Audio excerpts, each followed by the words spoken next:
అసలైన ఇంపార్టెంట్గా లక్షల మంది యువత రాసే పరీక్ష విషయం మీద ఇది ఇంపార్టెంట్ డిబేట్.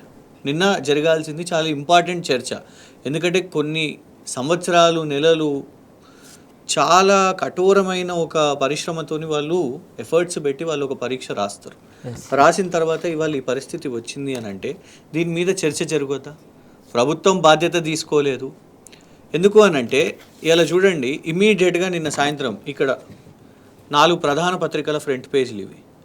బ్యానర్ ఐటమ్లలో బోల్డ్గా, జర్నలిజం లాంగ్వేజ్లో చాలా బోల్డ్గా చూస్తే ఇగోండి, దిశా పత్రిక కేటీఆర్పై prosecution quid pro quo, Andhra Jyothy quid pro quo, Eenadu quid pro quo, Deccan Chronicle not లొట్టపీసు, ACB proves KTR's e race quid pro quo.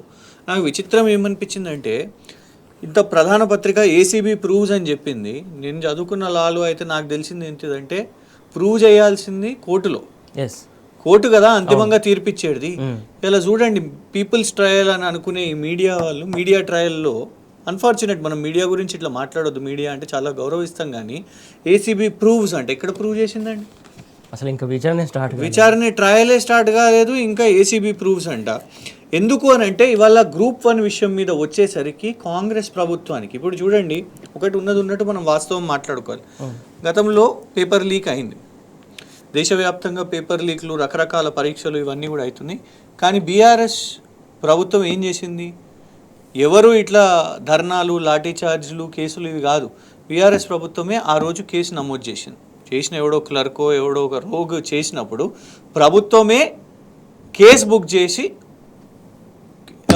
ఆ పరీక్షలను రద్దు చేసింది. కానీ వీళ్ళు ఏం చేసిండ్రు? మీరు ప్రభుత్వం లేదు తప్పులేం లేవు, పర్ఫెక్ట్గా ఉంది అని. నంబర్ 1 సిలబస్ విషయం మీద, నంబర్ 2 హాల్ టికెట్ విషయం మీద, ప్రిలిమ్స్కి ఒక హాల్ టికెట్, మెయిన్స్కి ఒక హాల్ టికెట్. ఎందుకంటే ఇవాళ చాలామంది విద్యార్థులు వాళ్ళు ఎవరైతే రాసిండ్రు పోటీ పరీక్షల్లో ఆస్పిరెంట్స్, అసలు నంబర్ 1 కొందరి మీద ఉన్నది ఆరోపణలు. అరే వీళ్ళు పలానా ఎమ్మెల్సీ, కాంగ్రెస్ ఎమ్మెల్సీ ఒక ప్రొఫెసర్ గారు ఉన్నారు, వాళ్ళ పిఏ అంట, ఆయనకి ఎట్లొచ్చింది, అసలు ఆయన ప్రిలిమ్సే క్వాలిఫై కాలేదు, మెయిన్స్ ఎట్లా వస్తుంది ఈయనకు అని. కానీ హాల్ టికెట్ ఎట్లా నంబర్ తెలుస్తుంది? ఇప్పుడు 2 అన్ని పరీక్షలు మీరు ఏదైనా రాయండి, యూజీసీ రాయండి, ఏ పోటీ పరీక్షలు యూపీఎస్సీ అయినా యూపీఎస్సీ అయినా ఏది రాసినా కూడా ఒకటే హాల్ టికెట్ నెంబర్ ఉంటుంది. కానీ ఇక్కడ వేరు హాల్ టికెట్ నెంబర్, దాన్ని క్వశ్చన్ చేశారు. ఇంకా ఎగ్జామినేషన్ అయిన తర్వాత విచిత్రం ఏంటంటే ఫస్ట్ టైం తెలుగు మీడియం నుంచి 500 ర్యాంకర్స్లో ఒక్కళ్ళు ఉండరు. ఒక సుమారు 691 మంది అభ్యర్థులు పక్క నంబర్సే, ఇమీడియట్గా 1 2 3 4 5 సేమ్ మార్క్స్. మళ్ళా తర్వాత ఆల్టర్నేట్ 1 3 5 7 ఇట్లాంటి నంబర్స్కి ఏమో సేమ్ మార్క్స్, 750 క్యాండిడేట్స్. ఇది ఎక్కడ విచిత్రం అని వీళ్ళు ప్రశ్నించిన తర్వాత ఇవాళ కోర్టే చెప్పేసింది, ఎస్ 100% ఇందులో స్కామ్ అయింది.